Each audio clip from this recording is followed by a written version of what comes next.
there is a section on this in the early Buddhist text. If you're interested in reading, it says Anamatagga Sangyutta. There's a Nikaya called Sangyutta Nikaya. In that Sangyutta Nikaya, there's a division called Anamatagga. Anamatagga means beginningless. Beginningless. So now, in this section, there are some similes that we find.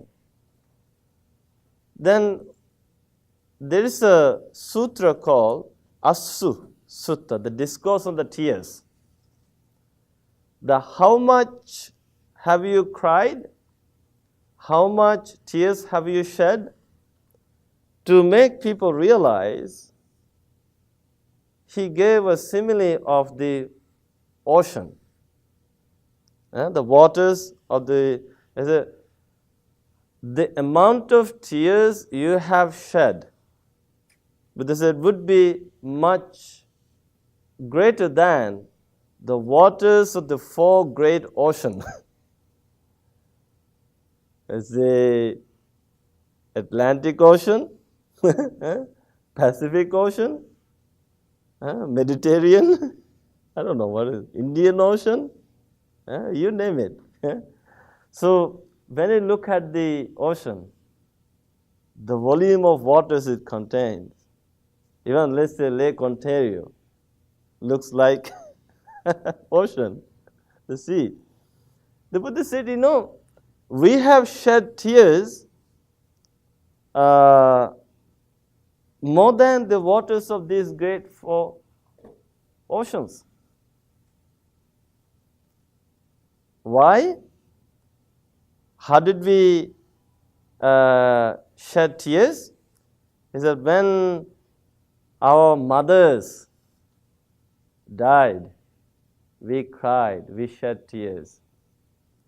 When our fathers died, we shed tears. When our brothers died, when our sisters died, when our husbands died, when our wives died, when our children died, when our grandchildren died, when our loved ones died, we had shed tears. Those tears are much greater than the volume of the waters of the four great oceans. This is in the past. So, even now, in this cycle of life, in this samsara, we are still crying. We are still crying. And in this cycle of life, when we continue to be, we will be crying because this samsara is endless.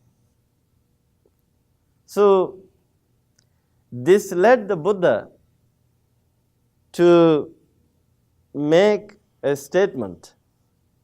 He says, monks, as a Buddha, I cannot praise the samsara.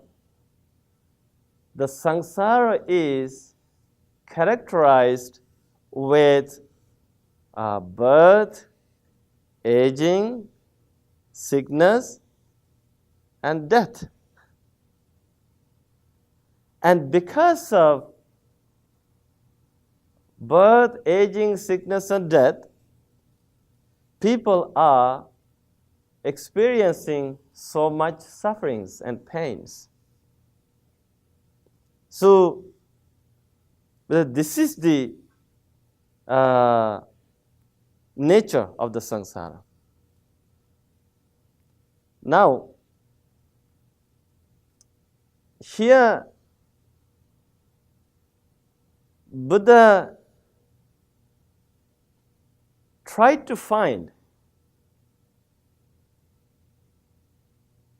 a solution to all these problems.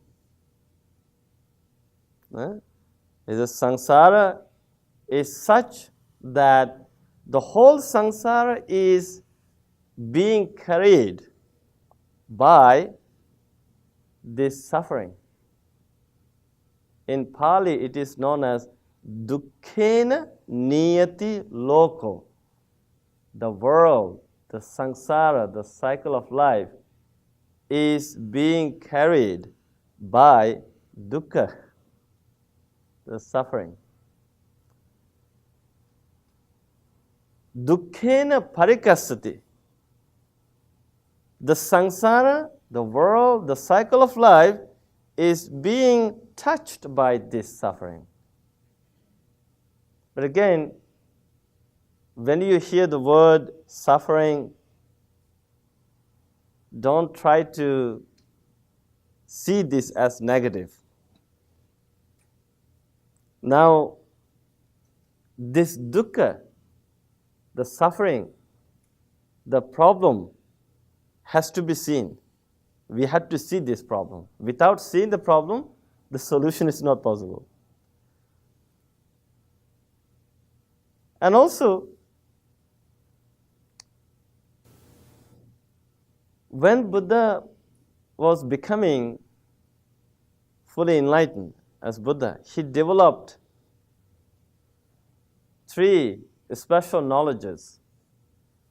One of them is called the Chutupapata Jnana, the knowledge about the seeing of the rise and fall, arising and passing away of all sentient beings based on their own karmic actions. Karmic actions. So,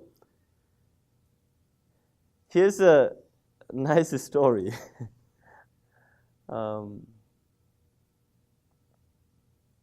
One day, Buddha was traveling with his personal attendant, Venerable Ananda.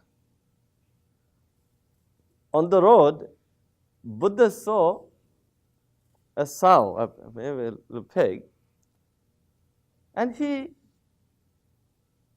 smiled. If Buddha smiles, that means there's a reason.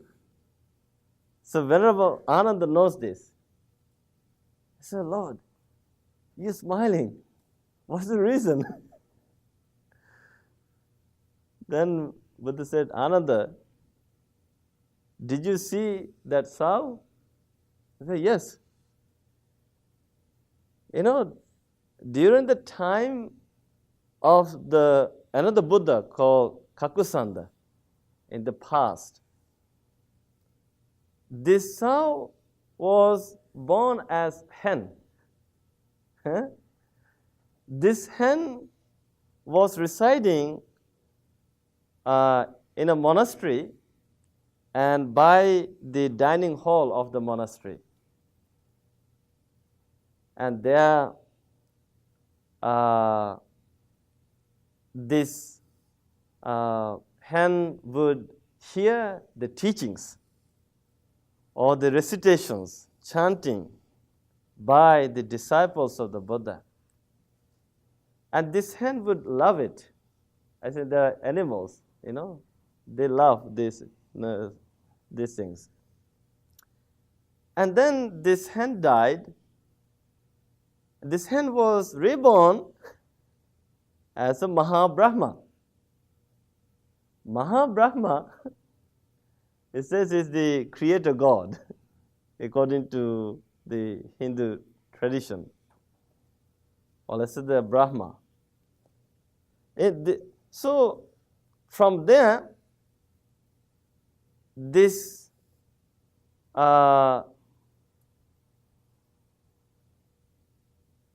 hen, born as Brahma, now in the human world, again, born as a princess. And then as a princess, one day she was going to a washroom. On the way to the washroom, this princess saw some maggots. And then she developed kind of a perception of like impurities, loathsomeness. And she meditated on that. And again, as a result of that, from that lifetime, when she died, she was reborn as Brahma again. And from there, due to the bad karma in the past lives, this princess was reborn as a sow in this lifetime. Huh?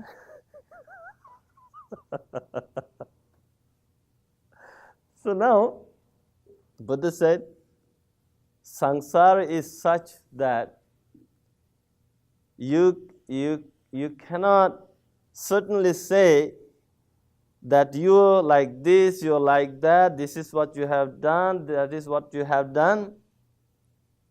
In the past immemorial, in this journey of the samsara, we had done both positive and negative actions, good or bad actions. And now, why are we doing all these karmic actions? Maybe, we are beings, we are full of defilements. So these defilements make us to do certain actions.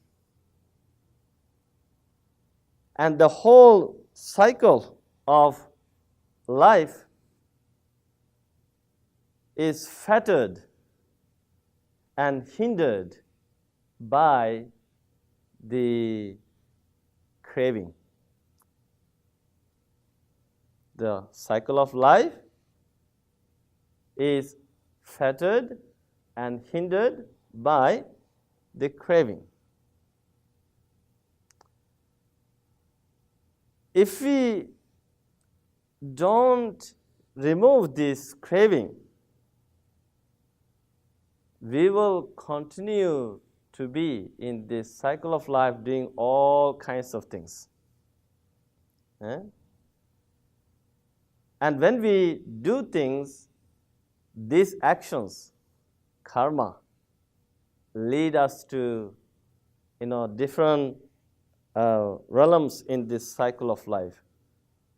Buddhist cosmology talks about 31 planes of existence. Brahma worlds, divine worlds, human world, the sensual world, and then is the hell, animal world and hell. So we continue to be a part of this cycle of life, sometimes as Brahmas or Devas or human beings or animals or beings in the hell realm. This is the nature. This is the reality of the samsara, the Buddha said. So now, all this is because of one thing that is known as the avidya, the ignorance.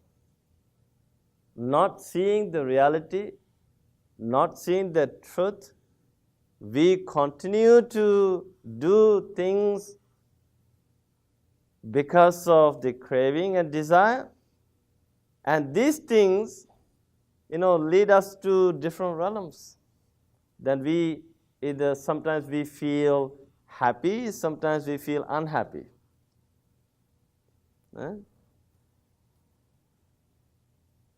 Buddha knew this. He said, this is the nature of the samsara. I want to find a way out of this cycle of life. Release from this cycle of life. We are chained in this cycle of, remember in our previous talks we talked about the paticca the dependent origination, how one thing leads to another. Like, so we are chained. So we need to break this chain somehow. In order to do this, we need to follow a path. Now, in another discourse of the Buddha, it is called Anubuddha Sutta. There he mentions we are transmigrating in this cycle of life because of not seeing the value of the virtue. We are transmigrating in this cycle of life because of not seeing the value of the concentration or samadhi. We are transmigrating in this cycle of life because of not seeing the wisdom. We are transmigrating in this cycle of life because of not seeing the freedom, the release, the four things. The value of virtue, value of samadhi, that is meditation, the value of wisdom, and the value of the freedom. And we are not seeing the values of these good things. If we can see the values of these four things, virtue, meditation, or morality, meditation, wisdom, and the freedom, the liberation. The day we see the values of these virtues, that would be the beginning of our journey to the complete release, freedom from this cycle of life.